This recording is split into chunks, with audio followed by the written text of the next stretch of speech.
Hey everybody, it's Holly from Smart Mouth Beauty and welcome to today's raw video. It should be Monday, should be out on Monday, but who knows.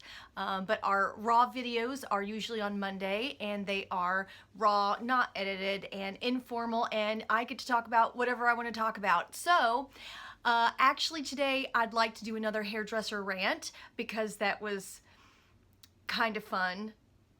It kind of was. This isn't necessarily a rant. Well, I mean, it's probably going to be a rant. I want to talk about one trend, a whole video just on one trend. Can you handle that? On a trend that I hope dies very soon. I'm just so over it. And I got to thinking about this because my friend Lori was talking about, we were texting a little bit back and forth about this, and it got me. I put the brakes on this trend for sure, and I've had several people ask me what I think about this trend, and I've had several people ask me if I would do this trend, and I really hate it. And what I'm talking about is the whole silver or gray artificial hair color. Not to be confused with non-pigmented hairs that grow out of your own scalp as we all age. But we're talking about the trend. I know you see it on Instagram about people, choosing to color their whole hair gray or silver or something in that particular realm. And it's not that I hate somebody with hair that has gray hair color. I actually love authentic gray. Authentic gray has a lot of shine to it. It actually is a very healthy hair cuticle. Usually gray hair is very tight, compact hair cuticle that reflects the light. And if you're lucky to have the natural silver color gray, I think people can have like a yellowy color gray or white or silver. If you're lucky to have that silver, I say at a certain age, embrace it and have fun with it. But there's been a really weird trend of people wanting gray hair color that's just not natural to them at this time. And that's fine. But here is the rant. Here comes the rant. I just don't recommend it. It's the number one most damaging hair color you could possibly try to achieve. It just isn't realistic. And so the expectations is, that it's going to be this amazing silver color, and you're going to go to the hairdresser, they're going to have it done in 2 hours, and you're going to have it for the next 6 weeks. That is completely inaccurate, and all of these photos are out there are so misleading. First of all, it is not done in 2 hours, and it's only going to last 2 weeks. And there's so much maintenance involved, and there's so much repair involved, and there's so much time involved, and time is money to a hairdresser. This particular color request is never going to be cheap. If I were to do it, and I'm not going to do it, but if I were to do it, I would have to, there's two choices. You would have to book my entire day. You would have to pay for all 8 hours that I couldn't book someone else, because it would be an 8-hour day. So I would probably charge you $100 an hour at the full 8 hours. First of all, you're not going to do it. I don't want to do it. Then, having said that, it is only guaranteed, I would only guarantee it for 2 weeks. We'll get into that. The other way that I would possibly do this trend on someone is to book them probably 3 hours, 3 weeks in a row for 3 weeks. Does that make sense? Every week, 3 hours, like every Tuesday for 3 Tuesdays, it would have to be 3 hours this Tuesday, 3 hours this Tuesday, and 3 hours this Tuesday. Now, why is this a thing? I don't understand. I don't think it is flattering for everyone's complexion. I do think it can be flattering for people who have a cool tone based skin like I do, where you see a lot of pink undertones on me. So let's talk a little bit. I have a visual for you. Let's talk a little bit about what it takes to be silver or gray. It's misleading and it's just that you know, the education's not out there of how hair color is hair color.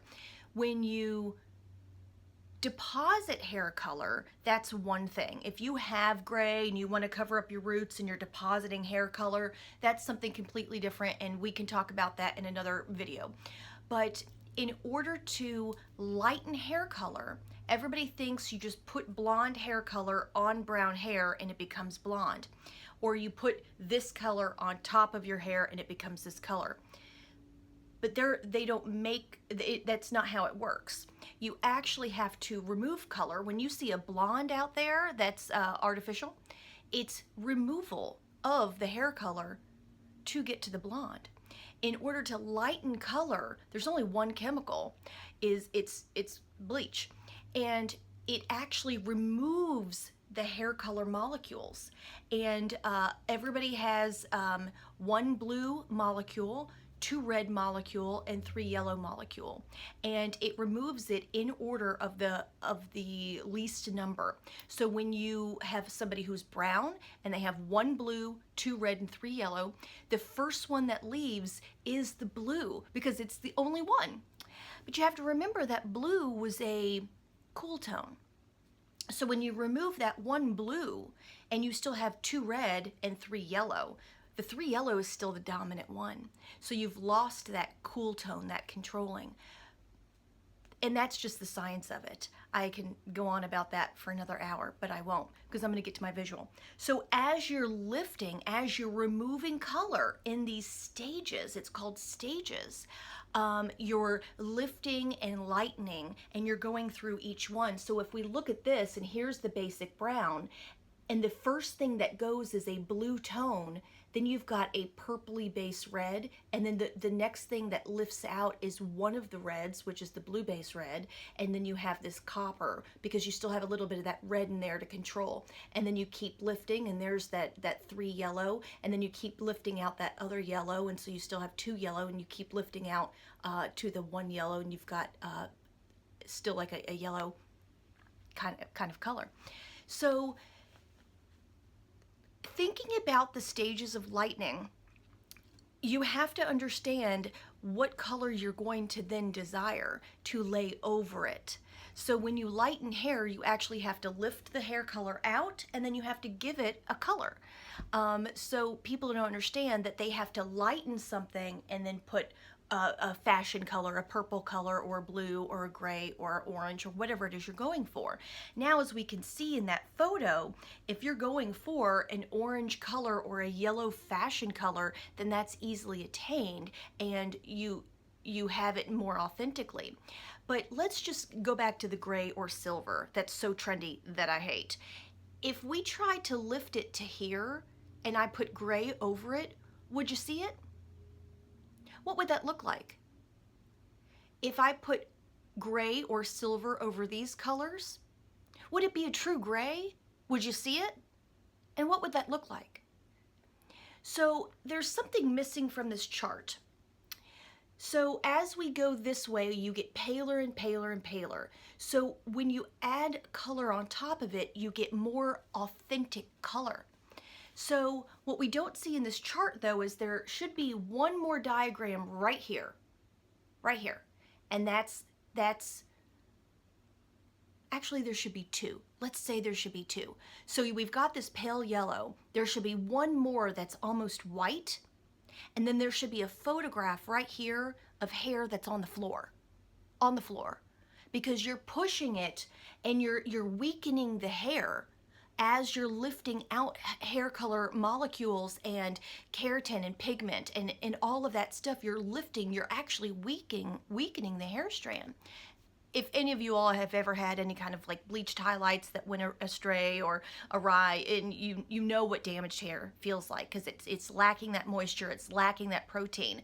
So, but you have to pull all of that out to have gray or silver show up, because gray or silver, is not going to show up on any of these. You have to have a white piece of paper. I always have talked a little bit about, in regard to fashion color, you have to understand, like a white piece of paper, if you put a purple highlighter marker, it's going to be more vibrant on a white piece of paper than a yellow piece of paper or an orange piece of paper or a brown piece of paper. So you just can't layer those colors on top of what you think you have. You have to strip it out to a white piece of paper and then lay that color on top. So when we're talking about stripping hair out to the white piece of paper, you're making it more and more fragile.